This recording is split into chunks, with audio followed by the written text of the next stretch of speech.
Welcome to Drive Time Live, the Mills Crenshaw Show on talkradio1.us. Now, this is a very special day. We're honored to have a presidential candidate on board.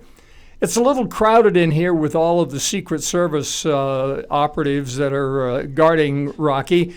Rocky Giordani, let me welcome you to Talk Radio 1. Thank you, Mills. It's really my pleasure to be here. Now, Rocky is not like many of the presidential candidates that you've come across, because Rocky is a very plain-spoken man. He calls a spade a dirty, rotten shovel. Is that accurate, Rocky? I suppose that's a pretty good analogy. And we want you to know that he is here to talk with you. Now, I'm going to ask him some questions, but I want you to understand that your calls and your questions for Rocky Giordani, the candidate for the Independent American Party, are more than welcome. Now, if you're listening on your computer, thank you very much. However, you're going to have to grab a phone in order to talk with Rocky. All you have to do, if it's a hard line, if it's plugged into your wall, you'll need to dial a 1 first. If it's a portable phone, cell phone, smartphone, then just dial the rest of the number, which is 701-801-0829. Again, 701-801-0829. And once you hear the show on your phone, to speak, all you have to do is dial 5. Now remember, I want to hear from you, and Rocky wants to be able to answer any questions that you have. I'm going to start off, Rocky, with your permission, with a very simple question. Are there any locker room conversations that may have been secretly recorded that are going to come plague you in the future? Hey, I sure hope so, Mills. My gosh. Apparently you get an awful lot of media coverage over something like that. Well, unfortunately, that is true. Yeah, well, it seems like all of everything I've ever said about the issues seems to blow right by. But I would imagine a good scandal would stick for a while. Keep me out there in the eye, you know. Well, what are your feelings? What's your reaction to these attacks against your opponent, Mr. Trump? Oh, you know, it appears to me that let me start by saying I'm far from anyone who's going to defend Donald Trump, but not for the same reasons as anyone else. My beef with Trump is that he's not a conservative. Okay, let's want to make that clear.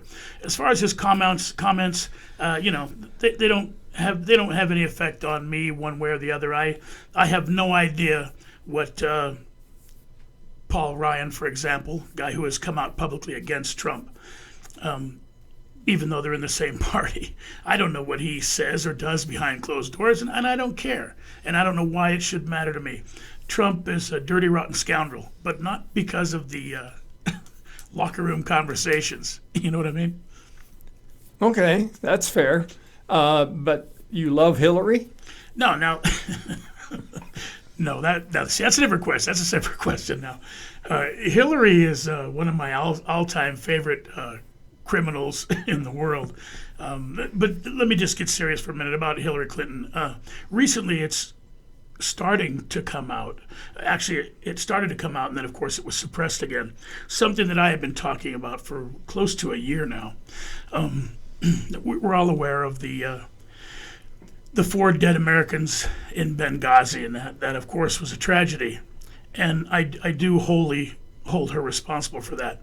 But I want to tell everybody that those 4 dead Americans in Benghazi will pale to the number of people who die because of the yellow cake uranium deal that she made with Russia.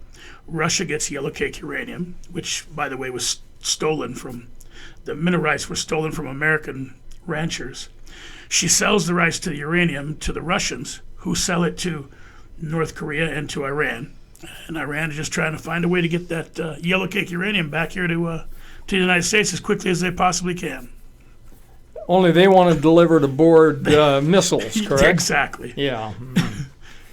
Okay, once again, if you're listening on your phone, your questions directly to Rocky Giordani, who is the independent American candidate for President of the United States. All you have to do is dial 5. Couldn't be easier.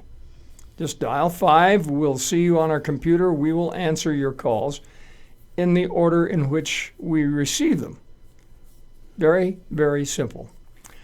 Rocky, I don't think there has been a presidential campaign in our lifetime, and I've been around 2 or 3 years,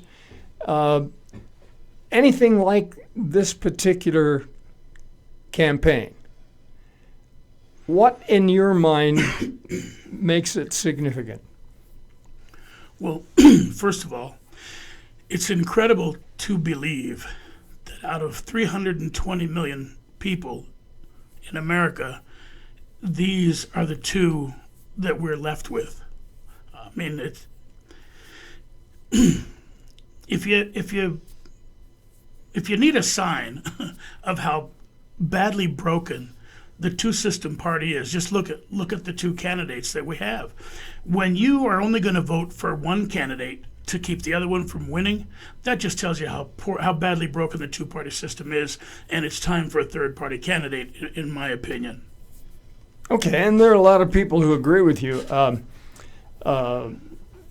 I've got 27 grandchildren, and some of my adult grandsons have very strong opinions about this election, and they have said anybody they're going to write off forever anybody who votes for a given candidate. And I really respect their opinion, but I think we're going to have to make a choice. Now, you talk about the two-party system. Realistically, Rocky, nationwide, you don't have that big a following yet. I think with some money behind you, and you're my kind of candidate. I make no bones about it. Why are you here in the state of Utah right now? Well, first of all, now let me back up to your first the first part of your statement. It sounded like you were alluding to. Actually, sounded like you were saying at some point we have to throw our support behind one of the two candidates in the two-party system. Or you. Okay. But why you? Well, listen. Why me? That's a different question. So I get out of answering the first one. Okay, why me? Well, listen. It's true that in the beginning of this election cycle, there were a lot of candidates to choose from. Now, when Governor Rick Perry was in the race, he picked up a lot of support. He dropped out very early. It was actually some of his supporters who convinced me to run. And what they said was that they would give me X amount of dollars, what they assumed it would cost me. Well, I'll tell you, they said, we'll give you up to $2 million to get you to the Iowa caucus. So as this now, let me go back a little bit. It's 10:30 in the morning when my phone rings. It's a friend of mine who used to work in the Reagan administration. Now, if you work in the Reagan administration, you're still in pretty good graces in D.C. with all the Republicans. Now, this guy was the youngest journalist ever to be assigned to the White House, and if I understand history correctly, when he was James Brady's deputy press secretary, so when James Brady was injured, when Ronald Reagan was shot. He stepped in as an interim, the youngest person ever to hold that position. Heck of a guy, great guy. I trust him with my life almost. He called me and had some of Rick Perry's supporters on the line, trying to convince me to drop everything. What he told me was he told Rick Perry's supporters, if you look at Rick Perry in his $1,000 suit, and his $500 loafers, and his $400 haircut, custom-made horn-rimmed glasses, and great orator, smooth talker, man, great guy. I really liked Rick Perry, by the way, as a candidate. And you do a 180, turn right around 180. You're looking at my friend Rocky Giordani in California. Now, Rocky's not a politician, and by the way, I've never even considered politics until I got drafted. He said, if you look at Rocky Giordano, he's not the polished politician. I don't believe he even owns a suit. He was correct in that one. He's not a great smooth orator. Probably give him that one too. But his politics are to the right of Rick Perry, and he'd make a much more interesting candidate. So I asked Ralph, I said, are these guys wearing tinfoil hats? He promised me they weren't. He said, it's serious. And then I found out that there was a sitting senator on the phone, this was a conference call, and who told me that they had discussed me briefly a couple of times, and then one of Rick Perry's supporters got on the line and said, I've discussed you with your friend Ralph several times. This morning we talked about you for about 3.5 hours before we decided to make this phone call. They asked me to drop everything, file my Form 1 and Form 2 candidacy papers with the FEC, and start a campaign for president of the United States. Now, I still chuckle about it because you got to understand, Mills, this came right out of left field. I was coaching baseball at the high school, So after a long phone call, I acquiesced and I agreed to do it. Now, it didn't cost me anywhere near $2 million, by the way, to get to the Iowa caucus. I have no idea where they get these numbers, or I can't imagine where you would have spent that kind of money. But I did qualify to get on the ballot in Iowa. Now, judging by the response that we got, you have to get a certain amount of signatures, and you have to have a certain amount of support in a state to get on the ballot. I actually would have done better than some of those lower tier candidates. You remember they were polling in the single digits, ones and twos. It was pretty pathetic. Pudge, Christie, Fiorina, Kasich, almost all of them. Hey, yeah, Bush spent $100 million to get 3%. Yeah. Now, see, that's what I mean. You can't spend that kind of money in a campaign. I don't know what he was doing with it, but that's probably why he ran out of money, because he was hiring his family and putting them in luxurious jobs, I'm sure, that paid exorbitant fees. It didn't cost me anywhere near that. It didn't cost me $2 million, didn't cost me $1 million, didn't cost me $500,000, didn't cost me $100,000. But then again, remember, Mills, I live on a budget, so everything I do thinking about doing it correctly, not wasting money on it. Well, as the story unfolds, I qualified for the ballot in Iowa for the Iowa caucus. The GOP, in their infinite wisdom, decided that they quoted to me time constraints. They said I was just too late. This was 2 weeks before the caucus, and I said, well, gee, that's unfortunate. So they refused to let me on the ballot in Iowa. We called the Secretary of State. He said, there's nothing we can do. This is a private Republican caucus, and they don't have to let you on the ballot. And they didn't, Mills. They just flat didn't let me on the ballot. So I called my friend Ralph, and he spoke to his friends, and they were all very upset. This basically, not getting on the ballot in Iowa, ran a stake through the heart of the campaign, right? So they said, we're sorry we put you through this. And I said, hey, don't worry about it. I wish I could have done more for you, After a brief conversation, the consensus was that the time constraints was not feasible as a reason for me not to be allowed onto the ballot. They asked me what I had been doing at you would call them town hall meetings, sure. kissing babies and shaking hands and trying to get people to vote for you. Really just trying to get people to listen to my politics is what I was trying to do. My policies, my platforms. What have you been doing while you've had your boots on the ground in Iowa? And they said, well, I've basically been hammering Trump more than anyone else because he's the guy that is not the conservative. Now, Bush wasn't. Remember, Trump was polling in better numbers in Iowa. As it turned out, it was Trump and Rubio and Cruz in Iowa. So I was hitting harder on Trump because he was the guy whose votes I really felt like I needed to acquire. So a little head scratching went on, and we kind of let that go. Now, I was already in Iowa, so I decided to stick around, Mills, and just go to the caucus and hang out. My candidacy was pretty much over at that point. Now, when the caucus rolls around, now a week before the caucus, I start meeting some of the other guys, candidates, and, you go to little functions, you meet. I met a guy named Rand Paul, real nice guy. anyways, I started talking to some of these other Republicans. I was registered as a Republican. I did file my Form 1 and Form 2 as a Republican. They all said it was pretty incredulous that the time constraints excuse, it just didn't make any sense to anyone. So I started getting my, I guess on the radio you'd call it getting your dander up. Not exactly the phrase I'd use, but I had it in the air, if you know what I mean.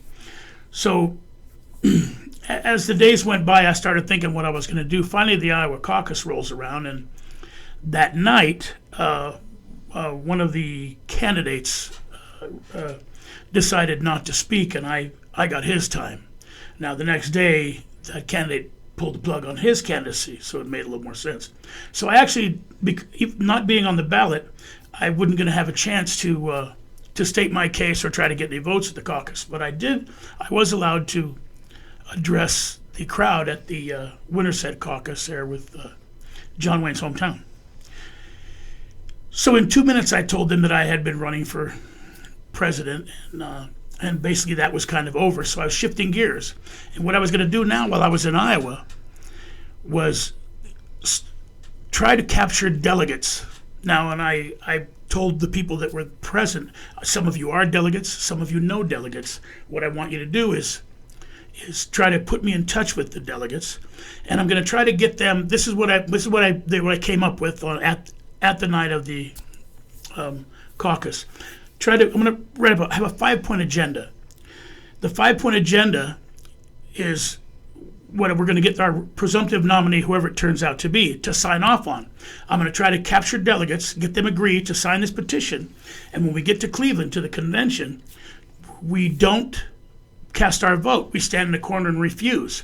We yell, roll call vote. We scream, we wait until we get the attention of the American public, and then we bring this 5-point agenda up. And if our candidate will not sign it, then everybody will know that he is not a conservative. At this point, of course, I was thinking Trump, but I had no clue that it would in fact be Trump. Ted Cruz won Iowa, if you remember. So the 5-point agenda was a tax limitation balanced budget, which simply means balance the budget without raising my taxes, a clear plan to pay down that what will now be a $20 trillion debt, audit the Fed because they have been fictitiously suppressing interest rates, which is going to hurt us really bad, Mills. They want us to believe that there has been no inflation. Of course there's been inflation, but if you don't allow the interest rates to rise, we can't deal with it in the short term. So when that bubble bursts, interest rates are going to skyrocket, and we're going to be in a worse tank than we were in 2008. That's a promise. A flat tax was number 4.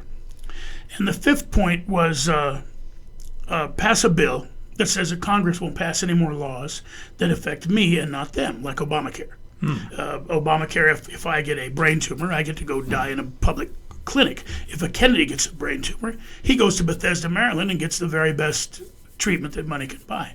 So pretty simple agenda, 5 simple points, but pretty darn important. And conservative enough that anybody who's conservative could agree to these. Okay? Well, those are the basic conservative principles. Absolutely. Now, I got a standing ovation at the Iowa caucus, and I actually got write-in votes. Some people wrote in Rocky because they couldn't spell my last name. Some people just put other. And when they counted the votes, now remember, I've worked in the film industry. I had a camera crew with me the whole time. I have documented on video this whole process.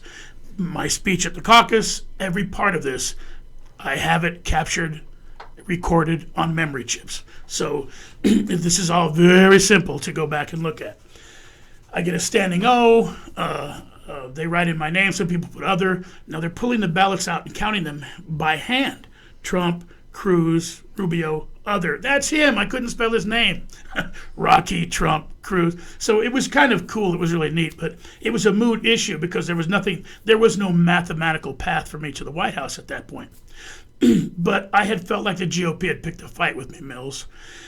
And I wasn't ready to just get on the plane and go back to California yet. Wrong guy to pick a fight with. Well, I told everybody that I promised I was going to go to every caucus in the nation on my own dime. Because remember now, I'd lost my supporters. Those Rick Perry supporters were gone in the wind because my candidacy was over.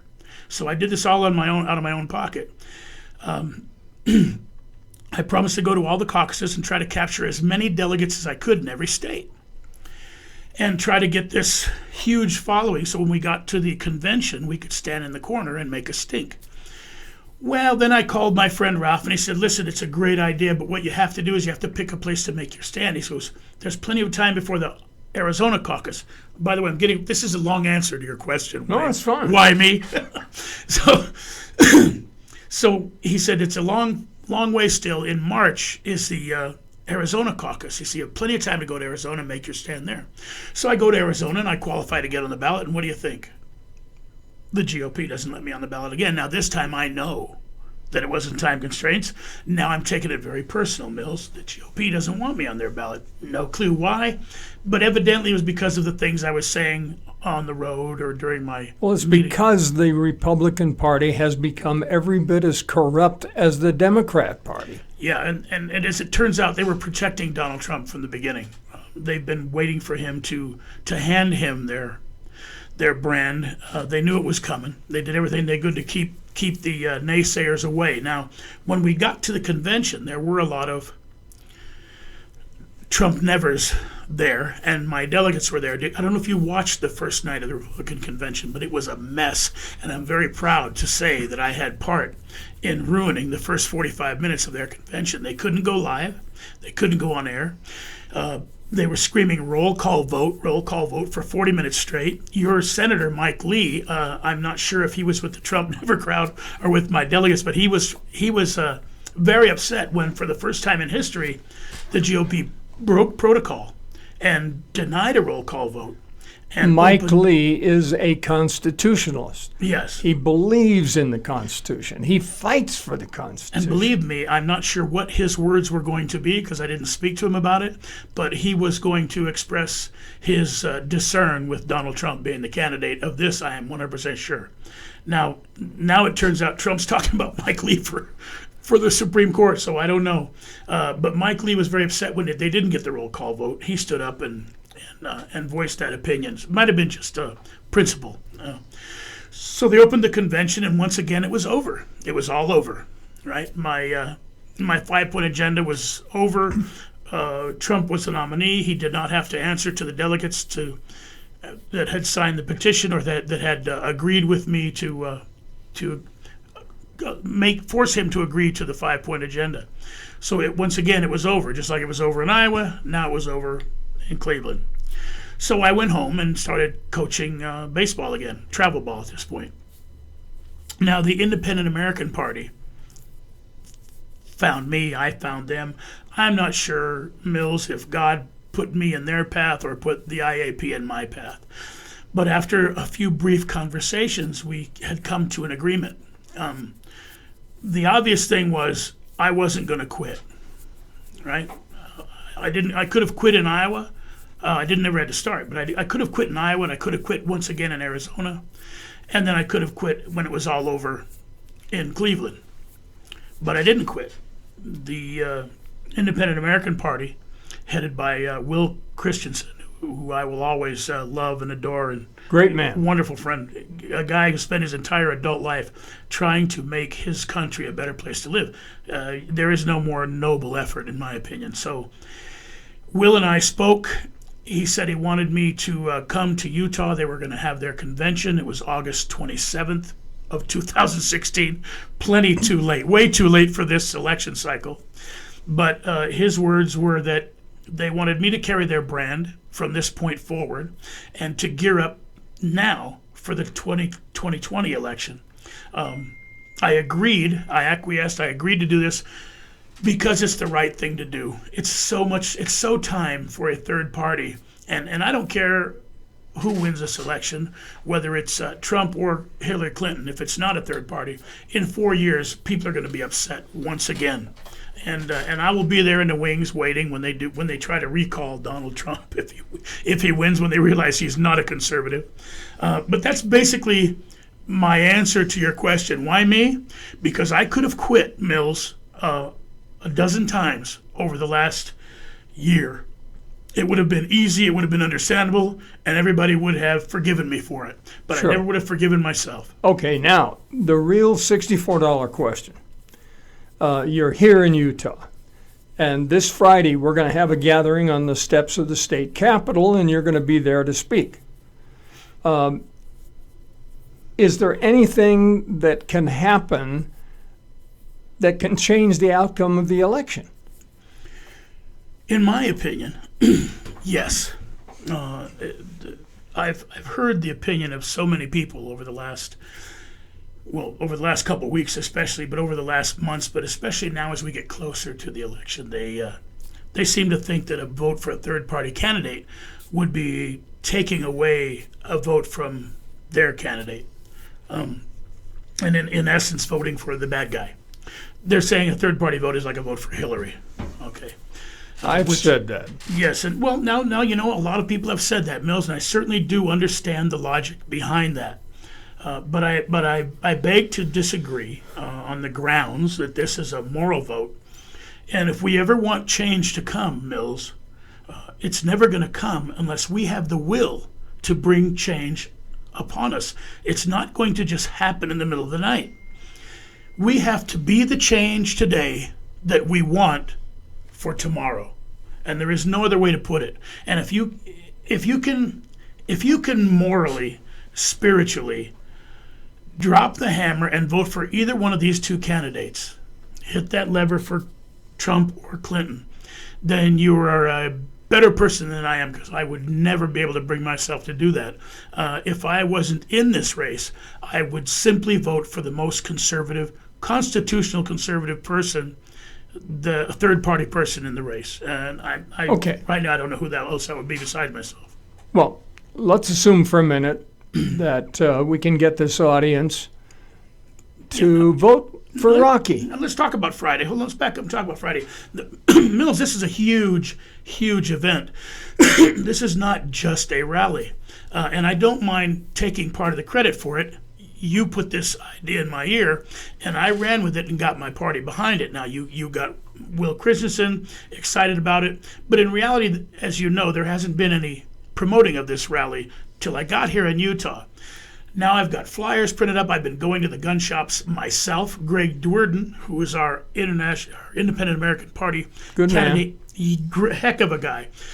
He's a candidate for lieutenant governor here in Utah, and boy, I hope we get a minute to go over his qualifications, because the things that he could do for Utah would be tremendous. He's out there right now. He might be listening on his headset, but he's out there right now delivering flyers about this Bible and gun rally on Friday to gun shows. So myself and Greg Duerden are doing most of the promoting for this thing. But the point is this, Mills. Well, first of all, you remember when our fearless leader, Barack Obama, made Christians famous for clinging to our First and Second Amendment rights. He said, Christians cling to their Bibles and their guns. Damn right we do. He has absolutely no idea what these two amendments mean to an American. He has no idea of their significance. The First Amendment is what defines us as Americans. Our Second Amendment is how we defend the First Amendment. Exactly. They go hand in hand. You cannot have one without the other. And if we didn't have those First and Second Amendments, jointly, there wouldn't be any Christians on the face of this planet. Right, we wouldn't have either. Now that, Mills, is my plan. What I am aiming to do now, this originally was a fundraising idea. You had mentioned it to me as a fundraising idea, and it started off that way, but once again, I have changed gears. What I am promoting this rally to be now is the very first Bible and gun rally ever. Not the last, not the biggest, the first. Regardless of the turnout that we have on Friday, and I'm sure it'll be good, I expect this to be the very first Bible and gun rally. We're going to do two things. We're going to show people that, yes, Christians do cling to their Bibles and their guns. We are totally, completely, wholly willing, when it comes down to it, to defend our Constitution and our Bible with our Second Amendment right. But most importantly, we need to show the world that a public of armed Christians is nothing to fear. Quite to the contrary. I'm going to be there without a bodyguard, Mills. I'm going to be there without a gun. I'm not bringing a weapon. I'm the only guy who isn't going to bring one. No, Because I want everyone to know that I am perfectly comfortable in front of an armed Christian public. Excellent. I'm going to be armed with a Bible. Of course, Attaboy. I never go unarmed. You are a weapon. For anybody who doesn't know, my friend Mills Crenshaw is one of the 2 on the planet, the 2 living ninth degree black belts. Interesting story about how you got that too. So I want to congratulate you on the discipline it takes to get to the 9th degree. Couldn't even imagine. But yeah, you are a weapon. You're a walking razor blade. And I don't fear being among armed Christians, as you pointed out. I think it's wonderful. No problem at all. The more the better. And that's the point of this rally. Now, hopefully, Utah being an open carry state, hopefully we're asking everyone that attends to bring a Bible and to bring your legal firearm strapped to your hip. Hopefully we will get people who come to this rally with a Bible in their left hand and a pistol on their right hip, or if you're right-handed or if you're left-handed. And what I'm hoping to do, Mills, I'm hoping that this catches on, and this will be the first Bible and gun rally. And then next it'll spread to the next open carry state, and then to every open carry state, and then to the states that even aren't open carry. And then eventually, wouldn't it be great, wouldn't it be amazing, Mills, if we could get 1 million Christians to march on Washington, D.C., and if they were armed, all the better. That would wake them up. Yeah, and why should anyone fear? Peaceful rally. No, I think it's wonderful. 1 million Christians marching on D.C., you know what it would say? It would say we are tired of being marginalized. We will not be marginalized anymore. We've been taken out of the history books, out of the school books, out of government. We've been marginalized to the degree where Christianity barely exists. I'm going to tell you something, Mills. One of the reasons why I agreed to run for president is because, besides all of the obvious reasons, Christians are getting their heads cut off on video. Nobody did a damn thing. Church didn't do anything. Nobody did anything. So I don't care what the argument is. If that can happen in today's America, Christians are merely adrift on an open sea. And I'm telling you right now, for Christ's sake, every Christian needs to grab an oar.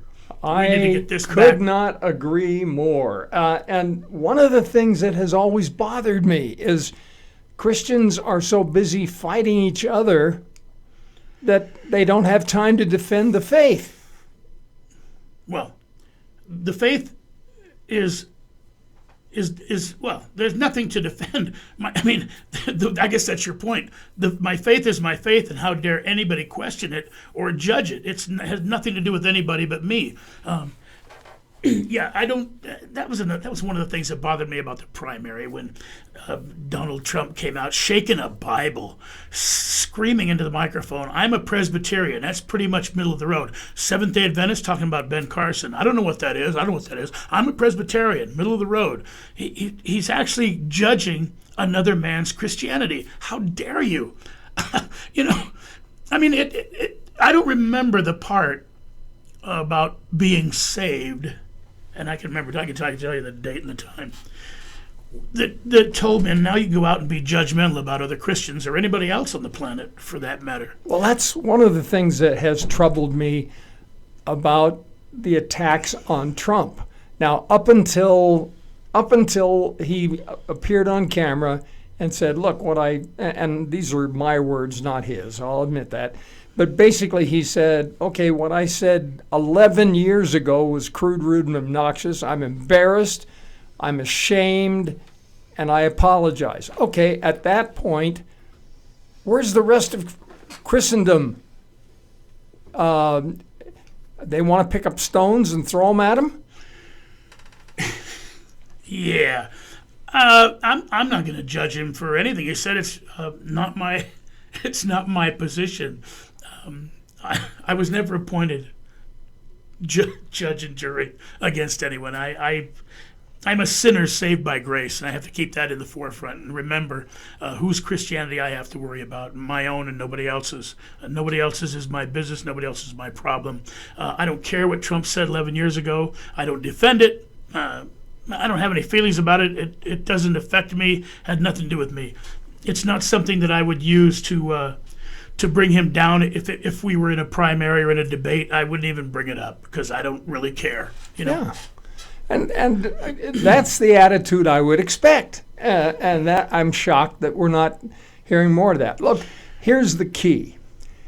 I have heard rumors, and I do not know. I don't have enough facts to say. But I have heard that if you could win the state of Utah, for example, that it could be enough to keep either of the two primary candidates from getting the number they need to be elected. That would throw the entire election to the House. Is that correct? Well, that's why I'm here, Mills. First of all, between now and Friday, I'm here to promote this Bible and gun rally and try to get as many people out as we can. I think that's the most important thing that I can do right now for Christian America. Secondly, after Friday, I will be solidly campaigning every waking hour. I don't poll in Utah. I've only been here since Saturday. Now, I've noticed that some other independents are polling very well in Utah, and I had really considered Utah to be a state that may vote party first, but apparently they are a lot more morally correct than that. They're going to vote conservative. So my plan is to stump here and do my very best to win Utah. And yeah, I believe that you are correct. That is our plan. If we can win Utah, just win Utah and no other state, it would make it possible, even likely, that neither Hillary nor Trump would have the minimum that they would need to gain the White House. That would throw the entire election into the House of Representatives. And then each state gets what? One vote? One vote. One vote. Okay. Now, we've laid a foundation for this discussion. I want to open to the calls.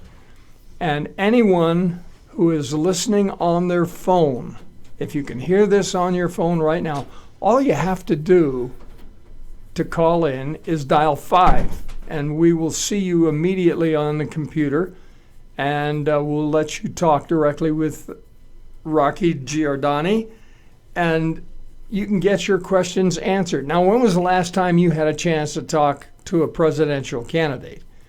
And I think that is very important. And the calls are starting to come in. Now, be patient with us. We'll take your calls in the order in which they are received.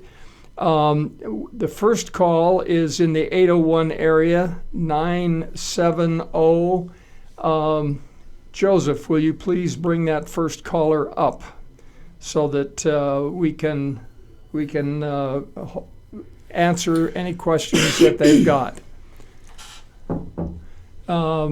Joseph, I can't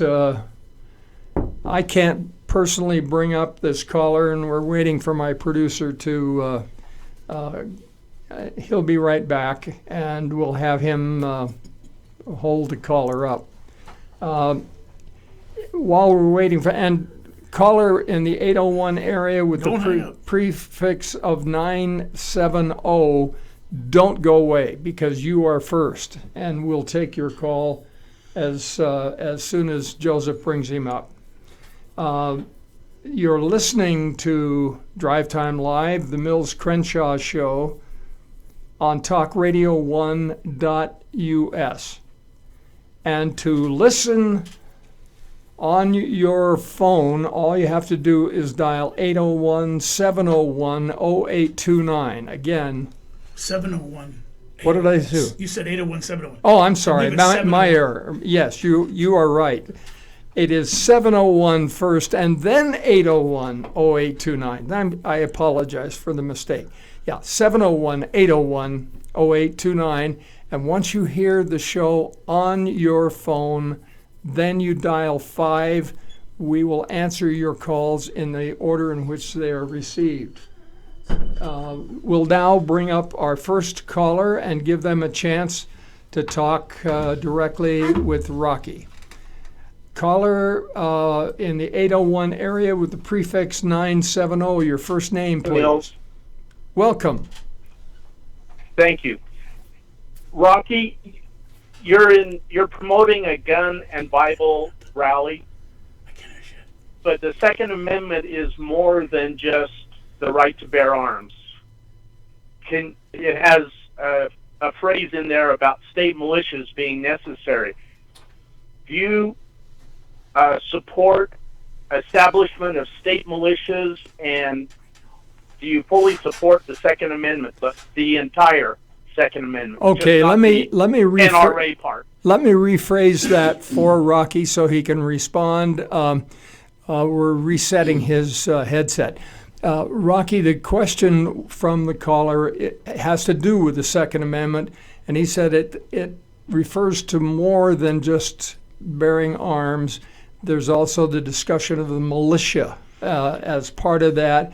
Do you support the entire Second Amendment or just the bearing of arms? Well, first of all, I want to apologize. I didn't get the question from the caller. There's a problem with my headset, so I missed it. But thanks, Mills, for repeating it. If I understand the question correctly, do I support the entire Second Amendment? I'm sorry, I don't mean to giggle, but of course, yeah. I think the militia aspect is something that has been critically overlooked. The whole idea of the Second Amendment isn't to allow us to be able to hunt to feed our families. It's to defend ourselves against a tyrannical government.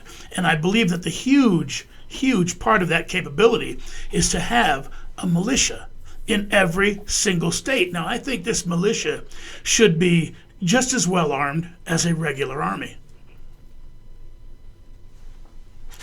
Any comment? Not just a bunch of guys with deer rifles. I agree fully, and Can't hear.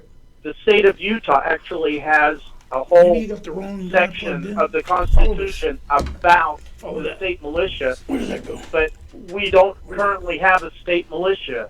Since the National Guard was supposed to be our militia, and it's been federalized, it no longer qualifies. It's working now? I apologize. We're having problems with his headset. Let me come over there? Yeah, come on over. Rocky's going to come over here so that he can, please, in 1 second, restate your position. Then Rocky will be able to respond directly to you. Hold on 1 second, sorry. Excellent. Okay. Who am I talking to? Hi, Rocky. How you doing, buddy? What's your first name? Rocky, this is great. Hey, great.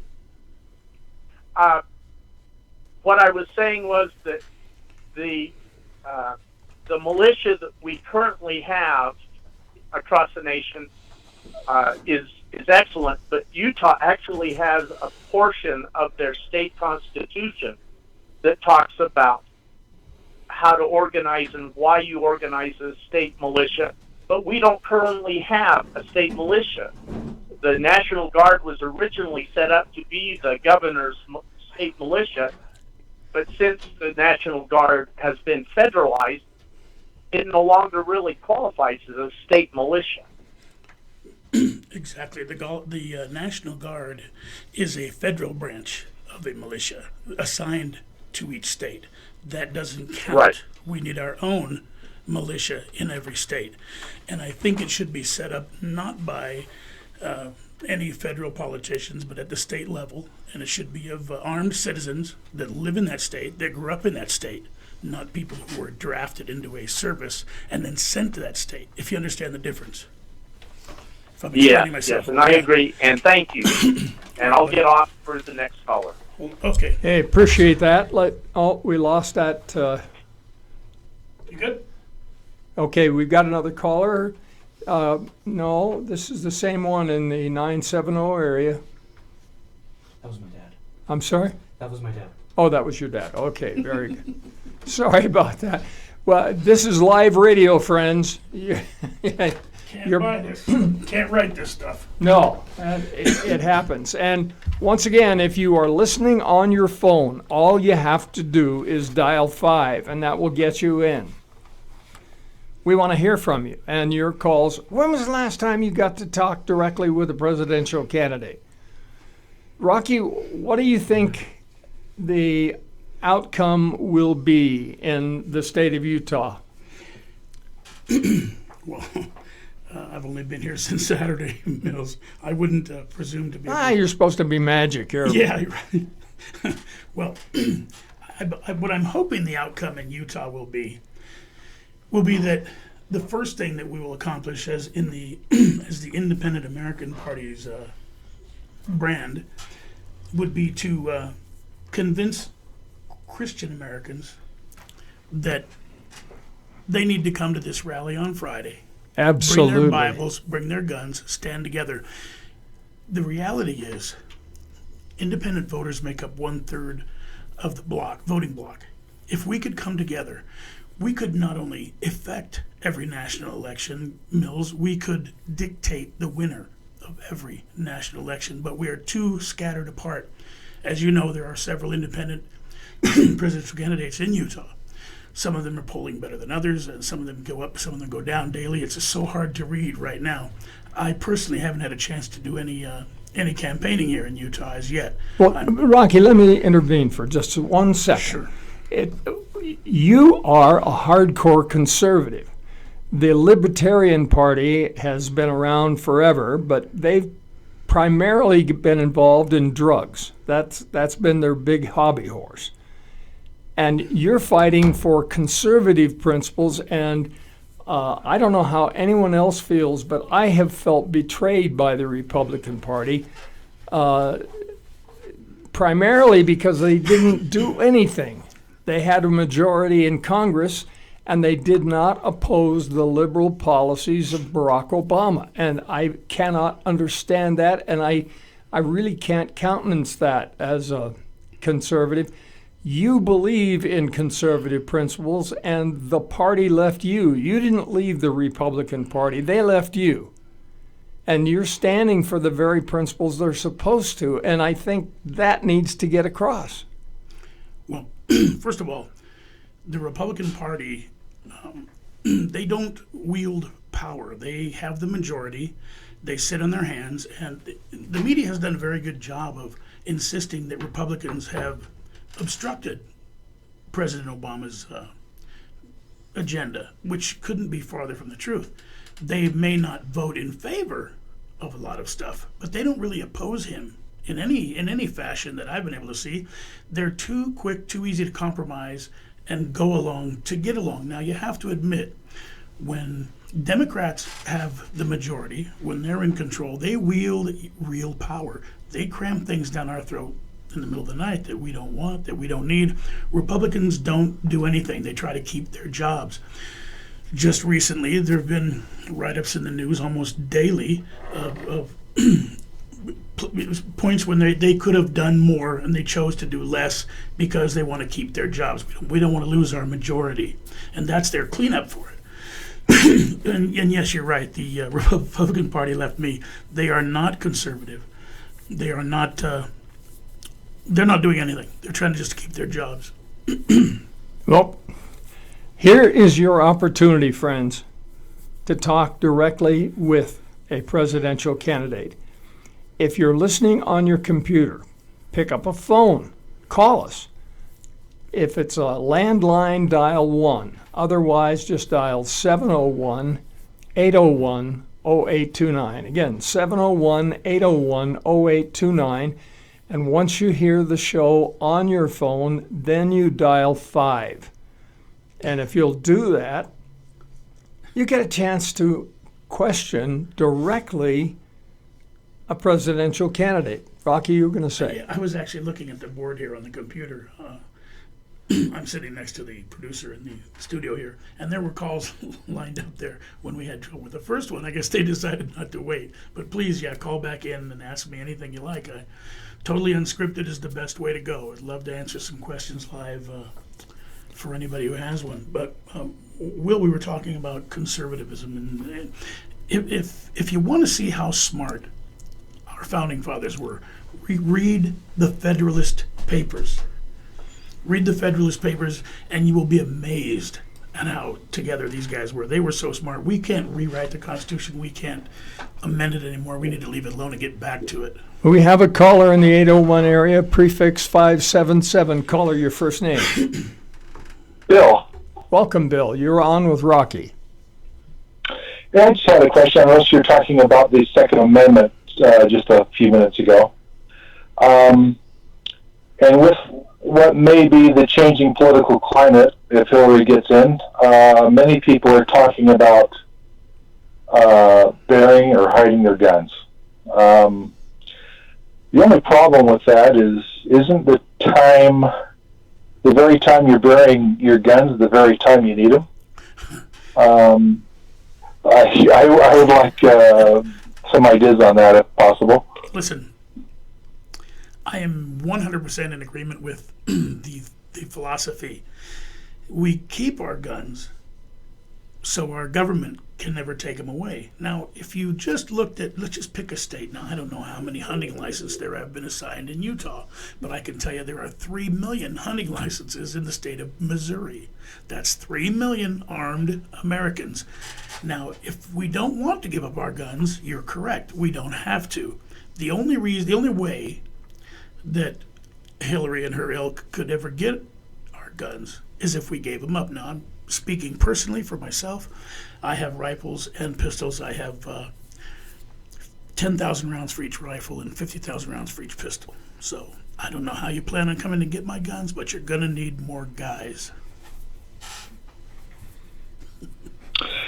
Yeah, I agree with that. I totally agree. Solidarity, standing up for your rights is what it took to get our nation in the first place. They recognized the God-given rights, and they put their minds together and put it with action, and here we are. You've got a country that has a government and not a government that has a citizenry. Well, maybe not so much the last part anymore. No, that's the way it was supposed to be. That's the way it was supposed to be, the way you just stated. But there is no clear connection between the voting bloc, the public at large, and the government. There isn't one anymore. There's supposed to be. You're correct. It's supposed to be we the people. But it's not. It's all about them, this leviathan that keeps growing so big they can't support it. And we the people don't. Our culture has changed, Bill, and we had nothing to do with it.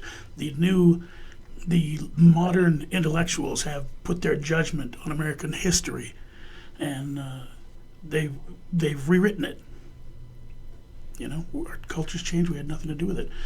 There is no clear link between government and the public, and there should be. You're 100% correct. Yeah, I agree. That's my mind. That's how I believe, and that's how I think it should be. And I sense with the newer generations a big detachment between that and understanding what their rights really are. I can't help but feel that we're raising a generation of slaves. Well, Let me ask you a question, caller. Will you be there on Friday? Well, if my wife will let me, it's her birthday. well, that's probably the same answer you get from every one of us if we wanted to be honest. Well, Will you be you know there? the old story. A man who claims to be the head of his house will lie about other things, too. No. I am the Yeah, and I'm just trying to be honest. I am the head of my house, but my wife is the neck. Yes. So listen, are you going to be there on Friday? I don't know. I'll ask my wife. Let you know later. Get back to you, pal. Well, listen, Bill, I hope you do show up on Friday. And one more thing. Those rights that we're talking about are not rights given to us by our forefathers. Those are rights that were written down on a piece of parchment paper in black and white ink by our forefathers in black ink on white. And that is not a living, breathing document. No, it's not. It's a set of rules that we're supposed to live by. But those rights are God's given rights. Your right to protect your family is not a right given to you by your government or by our forefathers. That is a right given to you by God. And I'm going to tell you right now, your government cannot protect you from I hate to bring up a sour subject, but there's been a lot of lone wolf attacks and terrorist attacks, and I'm telling you right now, your government cannot protect you from that. Buy a gun, load it, keep it close. You are the only one that can protect yourself and your family. Your Amen. government cannot do it for you. They will not do it for you. Hey, Janalee Tobias is a local woman, cute as a bug, little blonde girl, and she is the head of Women Against Gun Control. And her famous statement is, diamonds aren't a girl's best friend. A Colt 45 is a girl's best friend. And the other thing is, all men are created equal by deity, but Samuel Colt actually made them equal. Yes, all men were created. Colt made them equal. I agree. Hey, Bill, thank you so much. Yes. And I hope your wife acquiesces. Tell her that since it's her birthday, here's what we can do. If she will allow you to come and come with you, of course, I would like to personally invite you as my very special guest to come to the top of the steps with us. Just when you get there, Bill, just let anybody in my campaign know that you're there. My name's Rocky Giordani. I'm the Independent American Party presidential candidate for 2016. I would like to invite you and your wife to come to the top of the steps with us. Maybe even address the crowd. Stay with us. If all I can promise you is to see what VIP looks like on that day. Okay? So please show Well, that's very generous. That's a very generous offer, but I wouldn't want to hurt your campaign. Not at all. Not at all. Bill, I'm just a supporter. Thank you very much, Bill. Attaboy. appreciate your call very much. See how easy that Thanks, is, Dave. friends? All you have to do is dial 5, and you're then on with Rocky Giordani. Rocky, if you were giving a campaign speech, if you were trying to talk to the American public and wake them up, what would you say? Well, first, slap the guy next to you and wake him up. I'd say right now, if you look around, the reality is we're living in a dying society. We are so injured, so wounded by all the things that have happened, that have been put on us by our government lately. It would break your heart if you actually realized the legacy that you are leaving, we are leaving as our generation to our children. Now there are millennials coming up. Now you have to remember that the next generation of voters that are coming up, Mills, are tattooed and pierced, engaging, and they don't really care much about whatever we were complaining about before. And by the way, the millennials are the largest largest demographic ever, I believe, in the history of our country. It's a huge number of voters. So I think you need to reach out to these guys and explain very, very deftly the problems that we are in. Everything that every candidate at this point has put forward, from their tax plan to their solutions to urban blight. It doesn't matter what you're asking about. Every plan they have is progressive. Now, if you look at, who's our conservative candidate? Donald Trump. He has a progressive tax plan. Now, let me explain what progressive means. If you stood against a whiteboard and you put a mark at the far end of the right of the whiteboard and a mark at the far left end of the whiteboard and a mark in the middle. Mark in the middle would be where we would presume to have our society. If you put an arrow to the right, you go all the way to the far end, you'll find constitutional conservative. Now that's me. If you put an arrow going from the center to the left towards Marxism, socialism, communism, that arrow, by definition, leading left, is called progressive. Now that's an important word, and everybody needs to remember that in this election cycle because you're going to hear it a lot. Donald Trump, for instance, he's our Republican candidate. He's supposed to be more conservative, but he has a progressive tax plan just like Hillary Clinton. It's no different. The brackets are different, but they do not. It doesn't distinguish in its conservatism. It's as liberal as hers. What happens is this: look, in a liberal's progressive tax plan, there are brackets. So let's say, Mills, you make $30,000 this year, okay? And then so you pay 15%. Then you go up to the next bracket, which is probably $50,000, and you pay 18%, right? And then it goes up, and there are brackets, and that's how it works. Now, The problem with progressive tax plans is they don't allow for fiscal drag. They don't allow for bracket creep. Well, they cannot defend against bracket creep. What happens is now, let's say, Mills, you don't get a raise, but you do get a small increase in your paycheck at the end of the year for the next year to cover the cost of living. It's called inflation. So you might get 1%, 1.5%. Sometimes inflation is really bad. It's 3%. So you might get a little extra in your paycheck just to help you cover the cost of bread and milk and eggs and everything you need to buy for your family. It's not a raise. But now you make $51,000. Guess what? Now you're in the next bracket and you're paying 18%. So instead of paying $3,500 a year, you're paying $3,850 a year. Now that hurts. And that's just bracket creep. You didn't get a raise, but you snuck up into the next tax bracket, all by your lonesome, by magic, and now you're paying more. Bracket creep hurts the regular blue-collar guy worse than it hurts anybody. And anybody who's out there thinking about voting for anybody with a progressive tax plan, you need to really rethink it. We're going to talk more about this. And we're going to pause briefly for a commercial announcement. Then we'll be right back with your calls to presidential candidate Rocky Giordani.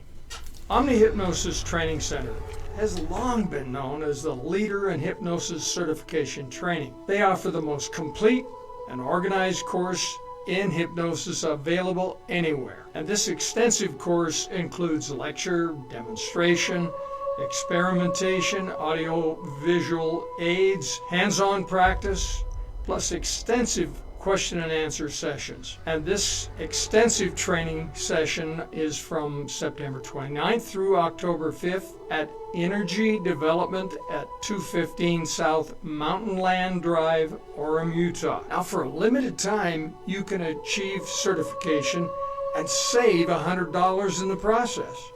Now, there are only a few openings left. To be included, call Kayla Tomlinson, 801-259-7024. Kayla will get you registered and make sure you receive the $100 savings. But hurry, because these openings are very limited. Call Kayla at 801-259-7024. That's 801-259-7024. Welcome back. You're listening to Drive Time Live, the Mills Crenshaw Show on Talk Radio 1. Now, let me explain some technical things going on in the background. We are having a brand new internet installation. And as a result of that, we're going to have unlimited bandwidth. This is a very good thing. The problem is, as they work on this from time to time, I have been informed we're going in and out of the internet. And if you are having trouble listening to us because of that, we apologize. But I promise you it is short-lived, and in the long run it will be a wonderful thing because we're going to be able to do all kinds of fun things, including have videos for you. We have loaded a video on our website, which is talkradio1.us, and it is an incredible video. If you get a chance to see it, you will understand why I have insisted that we put that up. It's of a little girl who appeared on Britain Has Talent. And it's playing right now. This little 9-year-old girl. Hello. Hello, What's your name? Jessie J. McParland. And where are you from? I'm from Ireland. Okay. How old are you? 9. Okay, who are you here with? My daddy. Now this is on YouTube, friends. Yeah. Excited? Yeah. I'm here with my dad today, so I am. She's walking hand in hand with her dad, playing rock, scissors, paper. My daddy's very good at doing my hair. He even went to the hairdressers to learn how to do it right. He works as a farmer and it's not really his thing. Little tiny 9-year-old girl, cute as a button. being the first girl in the family, my mum and dad wanted me to be an Irish dancer. When did you start? When I was 3. Very thick 6 years British accent, of course. That's a long time. I would love to impress Simon Cowell because he's the boss of One Direction. I like One Direction because I went to their concert last year, so I did. And I'm very excited for today because I've never performed in front of a big audience and I just love to be cheered on. Okay, good luck. Thank you. Now everybody's watching this little girl cross the stage. She goes behind the screen to get her weapons. They're looking at her. Dinky little thing. She pulls out a sword and proceeds to demonstrate a swordsmanship that would be incomparable for a 21-year-old. What? That's the reaction of the judges. Wow!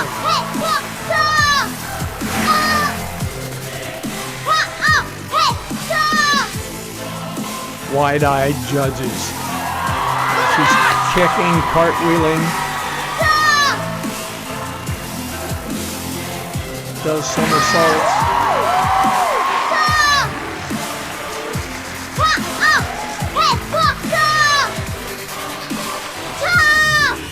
Now she's doing a series of kicks from 360 degrees.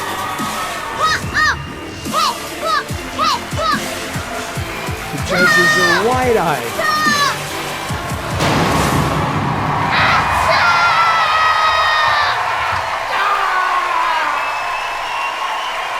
I can't believe what they've just seen. Everybody's standing on their feet applauding, including the judges.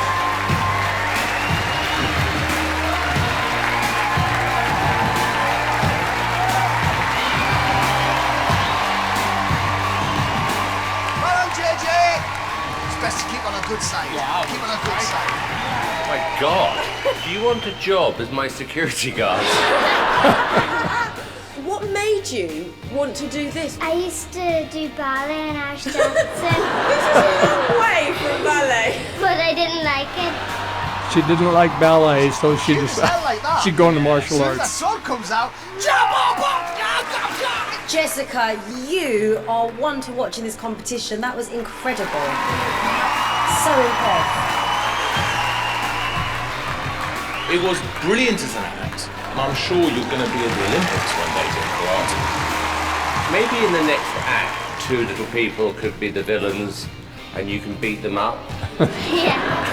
I think he means us. Okay, moment of truth. David. I'm going to say yes. Jessica, it's a massive yes from me. It's a yes from me. Jessica, 4 yeses, congratulations. Good girl. An incredible performance by this little 9-year-old, and you can see that on YouTube. All you have to do is go to talkradio1.us. God, you wouldn't mess with her, would you? Unbelievable. Well done. See you next time. Take care. Bye-bye. We thought you would enjoy that, and this is the kind of thing that we're going to be able to bring you on talkradio1.us once they have finished installing this new internet connection. And we apologize for any interruptions that occur today, but it'll all be worthwhile.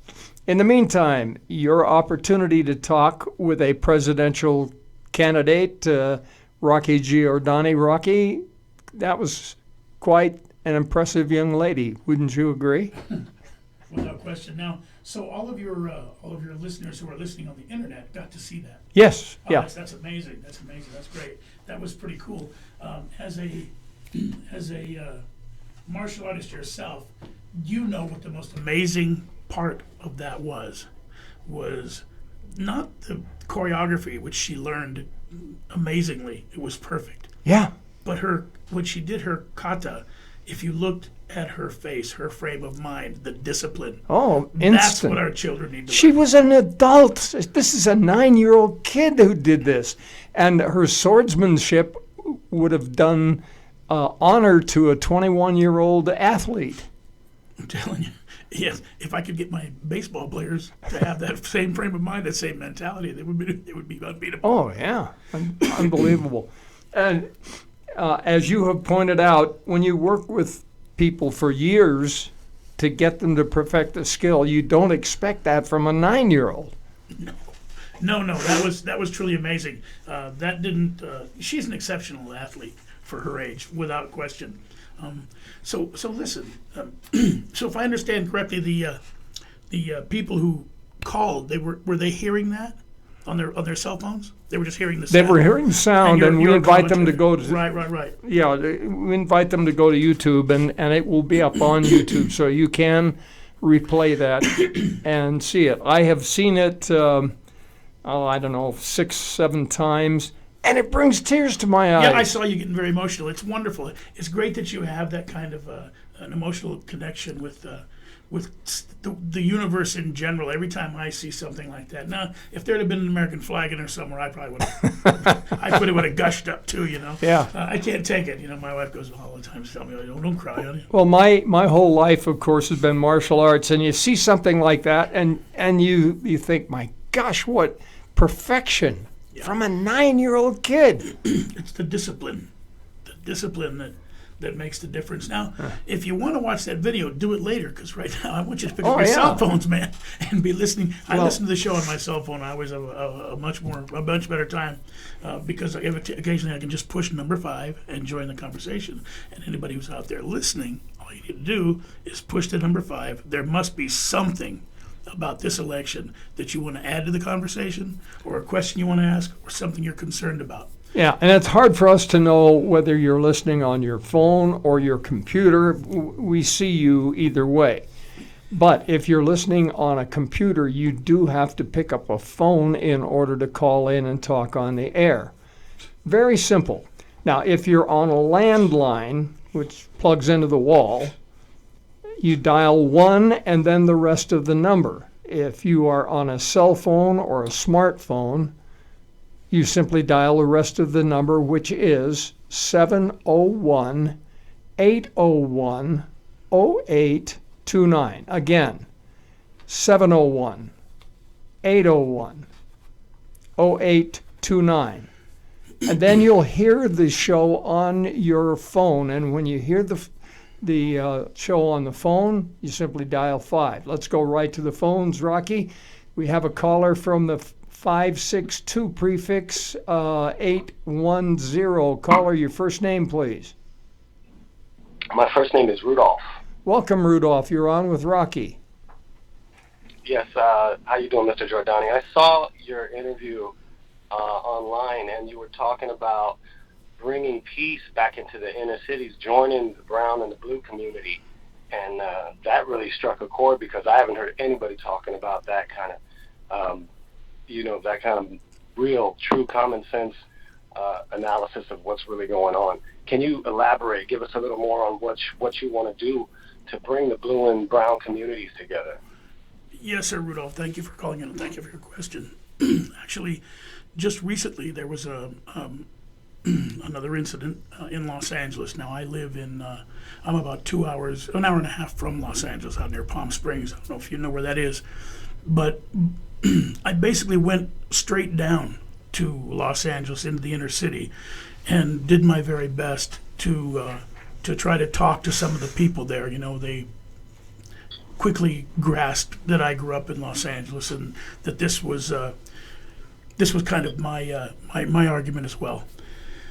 Now, the reality is, you haven't heard anybody speaking on what to do about calling what is basically necessary a truce, because there is a civil war going on between the black and blue communities, and anybody who isn't paying attention to that, anybody who doesn't realize that, just hasn't been paying attention. Somebody has to get in the middle. Now, right now, nobody knows who I am, Rudolph. If I had Trump's numbers, the first thing I would do would go to a place like Ferguson or to Baltimore or somewhere else where you could actually get a crowd of people together who have a close connection to this particular issue. Now, what somebody needs to do, and again, I wish it could be me. I did it in L.A., but on a much smaller scale, and it got zero media coverage. There weren't, as far as I know, there weren't even anybody recording it on their phone, you know. But right now, since you've asked me, we can go over some of this over the air. Thanks for the opportunity. Somebody needs to get down in the trenches. And by the way, it's very difficult to talk about this without catching some kind of backlash, and I'm sure I will sooner or later from somebody. But you can't have a white man sitting in a room full of white people talking about solutions for the black community. Well, it just doesn't make any sense to me. You know, until you have the stones and to get in there and say, listen, I have to take this to the black community and have a dialogue, have something that you're willing to express to them, something that will make sense to them, something that will give them some sense of relief so they know that there is correction in order, that there's correction is coming, that change is going to happen. But you have to have a definite plan. You have to find the words to express that to people. Now, fortunately, I grew up on ground zero in the United States of America. My mother raised us, my father died when I was 7, leaving my mother with 5 children and no skills. So she raised us on Social Security survivor benefits. So you want to talk about being broke? I understand what it's like to be broke. Frequently, my grandma would serve my brother and tell him, leave some for your little brother. My dinner was what he left on his plate, and I was cool with that. You know, your older brother's going to get new shoes. You're going to get cardboard in your soles because right now he needs them. Okay, we're cool with that.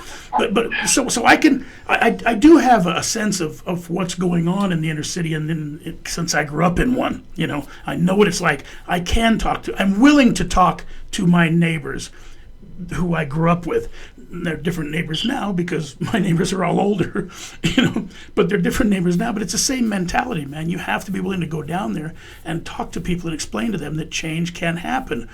And until somebody does that, until somebody takes a firm hand and gets in there, I don't think anybody's going to feel that there's any difference. And by the way, just while we're talking about this, there was a young lady named Sandra Bland. I don't know if you're familiar with her. She was an activist.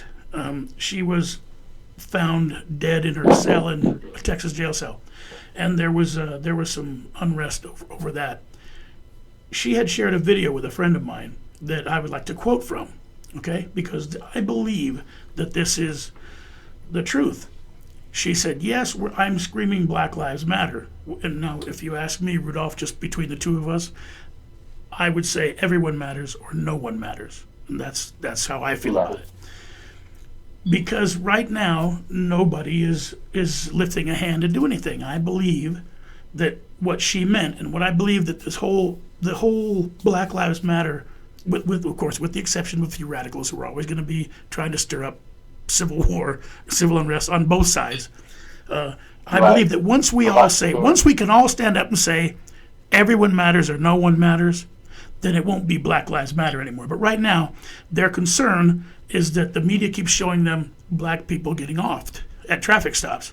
So that's what their concern is. So right now, they're screaming Black Lives Matter. Well, I will say everyone matters. And I think the minute that 100% of the population of this country says everyone matters or no one matters, then the healing can begin. And nobody will have to scream Black Lives Matter. They'll scream everyone matters, because that's what they really want. I believe that's what everybody really wants. If you looked at the guy next to you, if you're standing in line at the theater to buy a ticket, he doesn't want you dead because you're black. Of course there are fringe lunatics in every society, in every culture, but that's not the majority. That's not what you don't hate me because I'm white. If I do think there is a point though that people need to realize, if they're going to let this happen to black people, it will happen to exactly. And until somebody now there you go. Until somebody actually explains that there is a solution. And by the way, Rudolph, there is a solution. And in reality, the best deal is when both sides are a little bit unhappy. This is what I think, Rudolph. I think a guy like Trump with his numbers should get down and talk to somebody in a city where there has been unrest. Pick a leader. You pick a leader, whether he's a pastor or your mayor or whoever he is. You find a guy that I can talk to. Where do you live, Rudolph? Koreatown. Okay. Oh, so you're right down there in L.A. Well, I'll put this to you, my friend.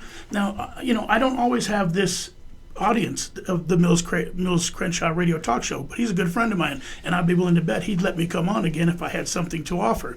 If you can find me a pastor or somebody in a city councilman, anybody down there where you live, this is your task, to find someone that would meet with me. He and I could sit down and talk and bring it back to the media, a solution, okay? A real solution. Right. And I'm willing to go down there, take time out of my life, go down there and talk to him. He'd take a few minutes out of his day that he'll never get back. And we'll try to come up with a solution. But what we need to make sure we do is get it to the people on ground zero before something else happens, like it did in Dallas. Now, I'm just as concerned with policemen being executed in their squad cars. I think both sides now. This has gotten off the hook. You can agree, right, Rudolph? This is getting crazy. And my biggest fear is that every time somebody gets hurt on one side, that the other side is going to be a little bit quicker to get a little payback. That is insanity, Rudolph. That has got to stop. And until somebody with big poll numbers, until somebody who has an audience gets out there and tries to present a solution, it's not going to happen. Rudolph, find me somebody down where you live. Find me somebody in the inner city, a pastor, someone that the people where you live look up, someone who they trust and look up to. I got one in mind. I can bring it up to him. Look, you get back here to Mills Crenshaw. He'll get a hold of me. Let's put this together. Let's try to get this out here. We'll get it out here on Mills Crenshaw show. Let's try to see if we can pull some people together, get a little bit of, if we can get a media, if we can just get enough people to listen to us. I believe that we could actually come up with a solution. I do have a solution, by the way, Rudolph. I believe that both sides have to give a little. I don't think you can run away from a traffic stop. So if we added a little bit of a penalty for that. Now, if you're running with a gun in your hand, and I don't know why somebody would bring a gun, put it in his car, and then run away from a traffic stop with a gun in his hand. Looks to me like he might be looking to hurt somebody, you, your children, me, or my children. That's a different story. That's not what we're talking about, though, is it? We're talking about people who get pulled over for a broken taillight and end up in the morgue. Yeah. Now that, or a police officer sitting in his coffee. He's sitting in his squad car having a cup of coffee and gets shot in the head, and he belongs in the morgue. He ends up in the morgue. That's what we're really talking about. And we're talking about the way that this is going and the way that it's escalating. That's what's scaring me, Rudolph. That's what worries me. Oh, yeah. I want so badly. Like man, we got to do something. Rudolph, if you can help out, man, let's do it. Great call, Rudolph. Thank you. I can see that everybody we've been pitted against each other. Yeah. And the real enemy is not here in the street with us. We need to come together. This is what a community is supposed to be. We're supposed to be together. We're not supposed to be fighting each other. Rudolph, the media stirs it up because it sells newspapers. That's an analogy. They don't really use newspapers much anymore, but that's what they're doing. They're selling newspapers, selling airtime, they're selling advertisement. It stirs things up. They love it when people get lathered up and they get to send out a bunch of rolling news cameras. Well, to me, that's despicable behavior. But more importantly, Rudolph, somebody needs to get out there and bring peace to the inner city. I do have a plan. I would love to share it with a pastor or somebody who you can think of who the people in your community look up to. Please present him to me. Good deal. Good deal. Good deal.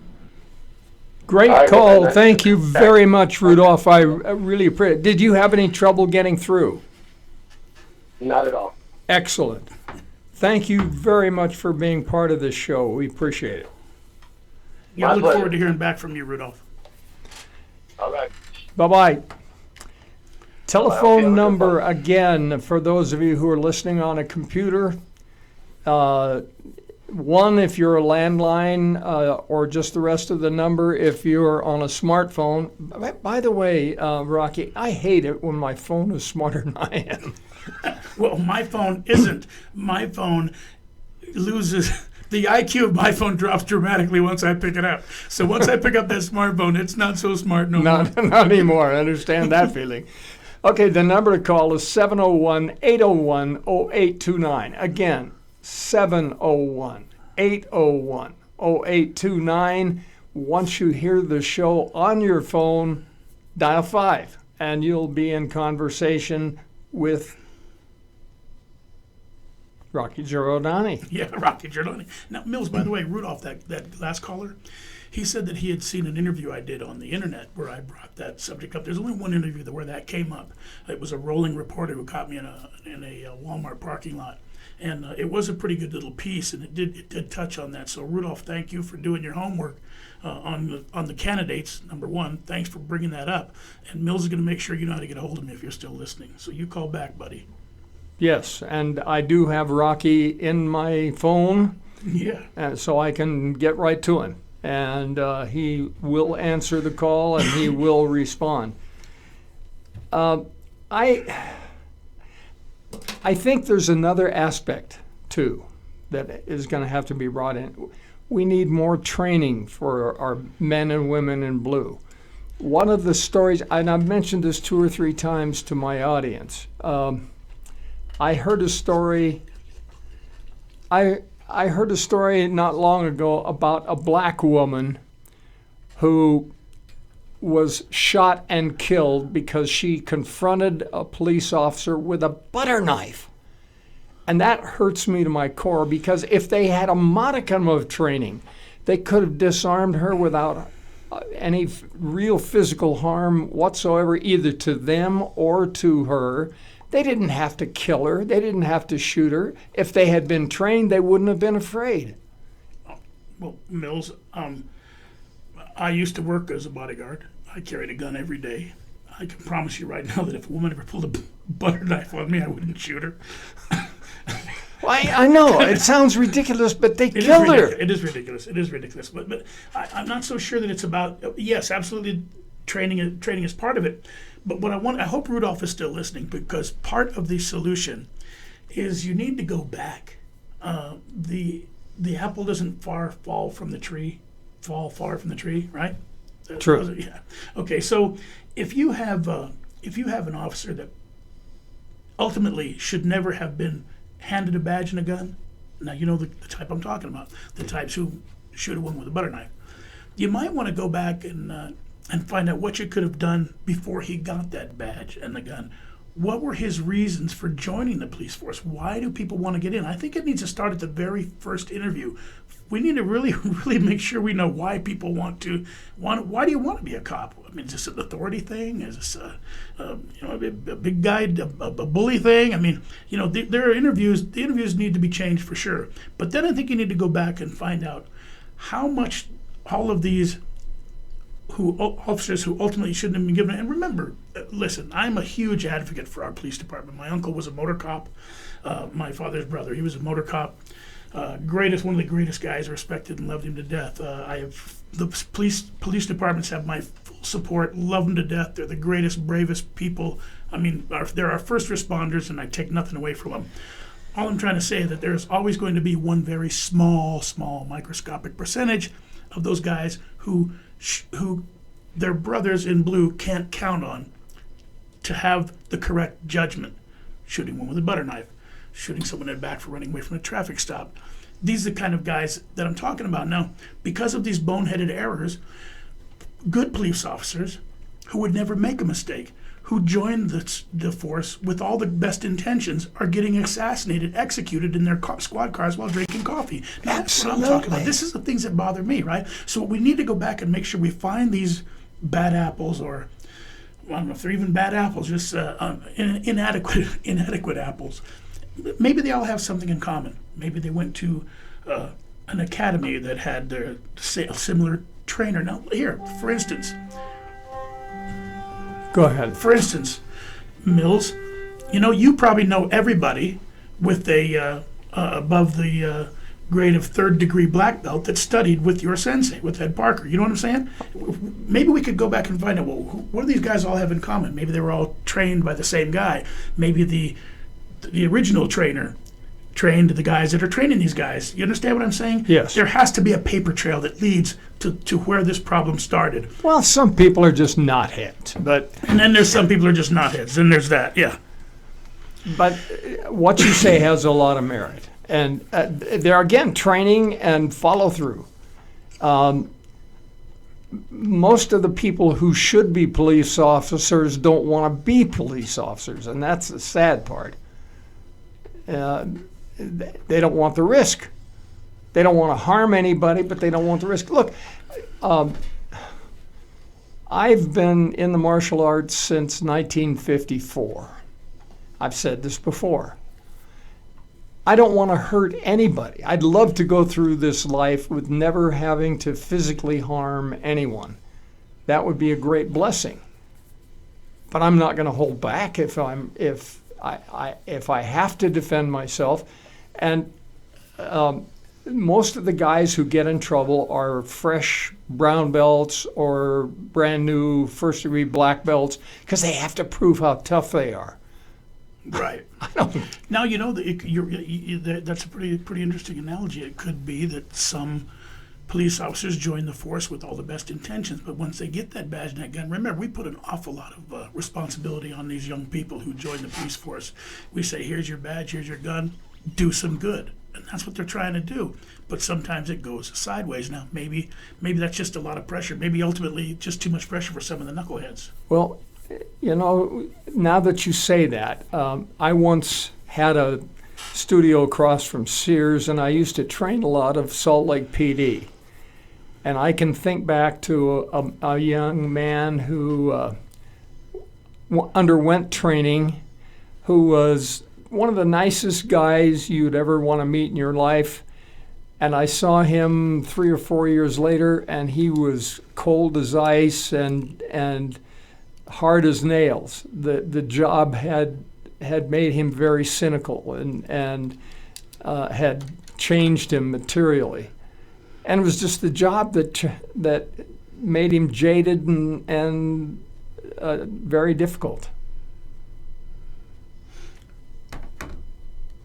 Well, there you have it. I mean, it's a lot of responsibility. Now, there is one other side to this, Mills.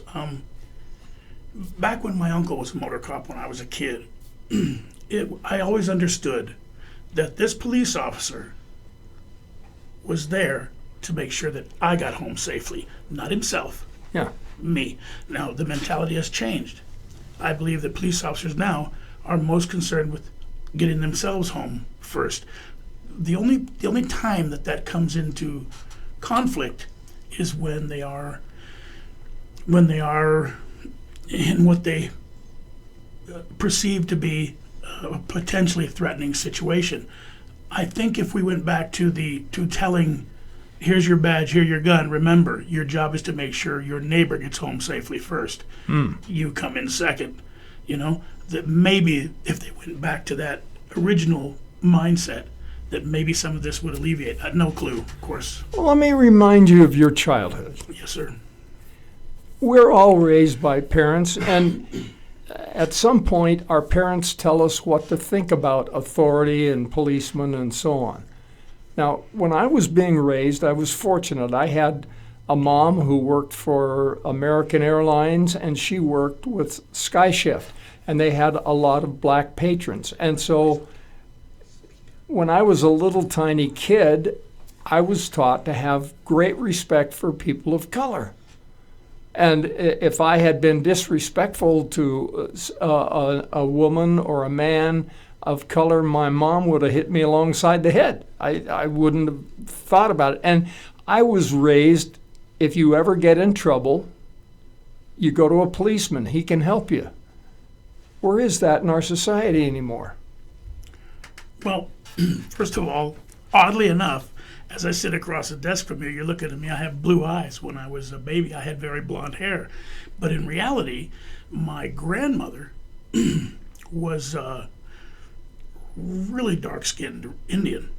And when I grew up, we weren't being taught to be respectful of people with color.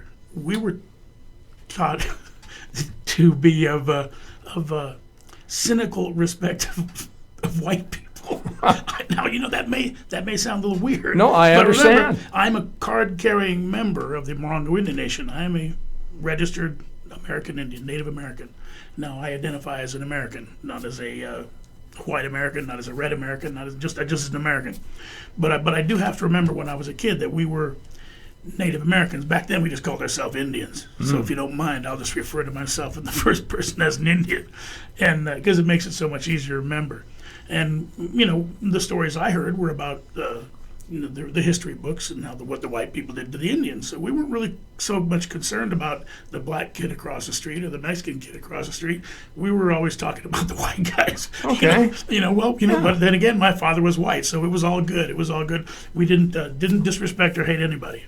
Well, it's interesting you'd say that because I was sitting here thinking, wow, people talk about giving America back to the Indians, and if we elected you president, we'd at least be half right. There you go. I'm not sure the Indians want it back, but I certainly agree it would be nice to get back to our roots and have a Native American in the White House. Why not? Why not? At least halfway.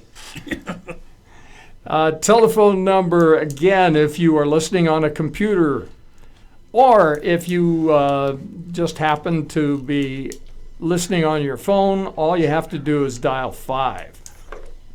If you can hear this show on your phone, all you have to do is dial 5. If you're listening on a computer, dial 701-801-0829. Again, 701-801-0829. And once you hear the show on your phone, dial 5 and you can talk directly with presidential candidate Rocky Giordani. And if you are listening on a hardline phone, one that's connected to the wall, you will need to dial 1 first, and then 701-801-0829. But same thing, once you hear the show on your phone, all you have to do is dial 5. And we'll welcome your calls. What a rare opportunity to talk with a presidential candidate. Rocky, do you find that people are more willing to open up to you when they meet you and get to know you? I know that whether you're talking about Trump or Hillary Clinton or any of the other candidates, they're usually kept away from the public by Secret Service. You go anywhere, talk to anyone. And I kidded about all the Secret Service men in the room when we came, but you don't have any bodyguards or any protection. Why would I? I've never understood that. Well, listen, if you're a presidential candidate and you've said something and now you need bodyguards, maybe you should tone down your rhetoric. Listen, the things I have to say contrary about my opposition, Donald Trump, Hillary Clinton, Darrell Castle, who's the pot smoker, the libertarian, Gary Johnson. He's a great guy.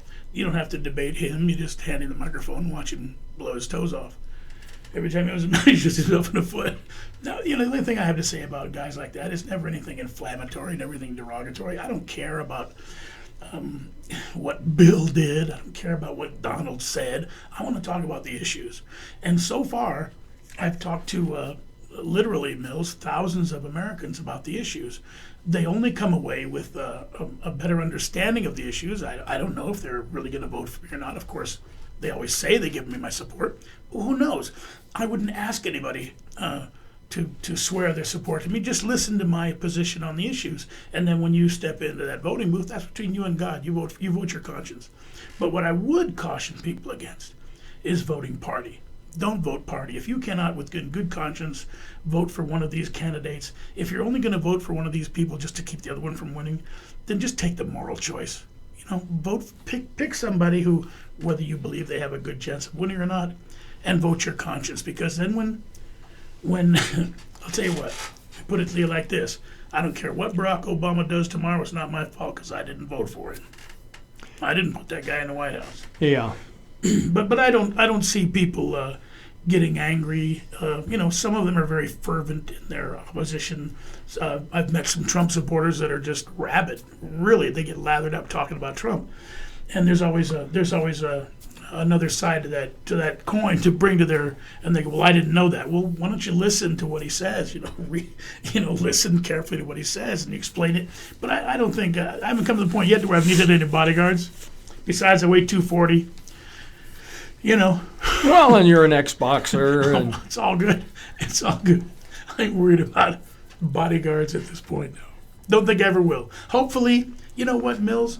And that's another thing about this Friday. This Friday, hopefully the point will be we'll be able to show the world that we can get enough armed Christian Americans together, to show that even a presidential candidate can show up with no bodyguards and without concern. I mean, why would you be uncomfortable about a contingency of your fellow Americans with pistols on their hips or in their hand? Well, and Barack Obama set the stage for this, claiming that Christians cling to their Bibles and their guns. Yeah, we do. Yeah, we certainly do, but it's out of love and concern for our fellow being, not antipathy for them. Well, something I haven't been able to say that I'm hoping you'll allow me to say on your show right now. President Barack Obama, how dare you? How dare you ridicule me and my brothers in Christ for clinging to what are our First and Second Amendment rights? You see them as Bibles and guns. That's because you have a narrow view of what the world's really about, the country you live in. Listen, pal, our First Amendment right defines us as Americans. Our Second Amendment right is how we protect our First Amendment right. And until you understand that, you don't deserve to be sitting in that empty suit, taking up all that space in the Oval Office. And the good news is, pretty soon, pal, your administration will just be a bad memory. From your ears to God's ears. From my lips From to your God's lips to God's ears, yes. Definitely. The problem is Hillary represents another 4 years of Obama. Yeah, there's no doubt about that. No doubt. She takes great pride in saying that she is basically just a rubber stamp to strengthen his legacy and continue his agenda. Well, let me share something with you that you would not know. My audience, of course, knows, but I have had among my guests scores of people who've had near-death experiences. And among those near-death experiences, I've had people who have said the same things. They were shown the same events. And basically, the one warning was that Obama would be our last president. And that scares the heck out of me. Now, certainly if Hillary is elected, that symbolically would be accurate because she'd represent another 4 years of Obama.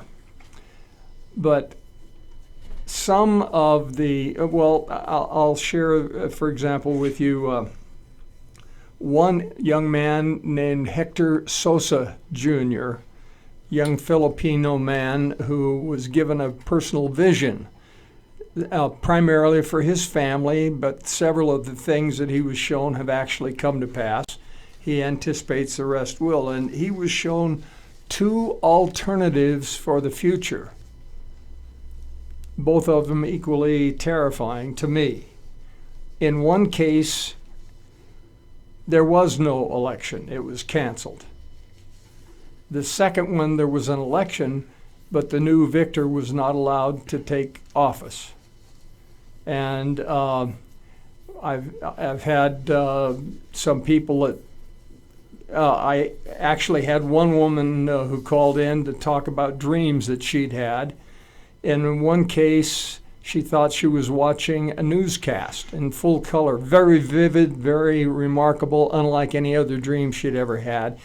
And she thought she was watching this newscast, and they said, President-elect Hillary Clinton has been shot and killed, and Obama has declared martial law. Then the dream was repeated, only this time it was President-elect Donald Trump was shot and killed. and Obama has declared martial law. And she interpreted this as meaning that the power brokers, the people behind the throne, were not about to allow the election to actually take place. That scared me. Well, listen, I've frequently, you can't help but think about, will this narcissist ever really give up the Oval Office? Who knows? We won't know till January 20th of 2017, will we? No. But listen, that's all good and well in dreams and stuff. In reality, I don't know if he would go that far. I don't know if. I mean, gosh, could anybody really be that stupid? I would hope that if we had a free election and the outgoing president ever tried to declare martial law and keep his job, I would hope, martial law is the military has to be complicit. I would hope that they would absolutely deny that request. Well, it's interesting you'd say that because I'm a former Special Forces officer. And unfortunately, JFK materially changed the role of Special Forces. We were basically cadre before he made that change, and now it's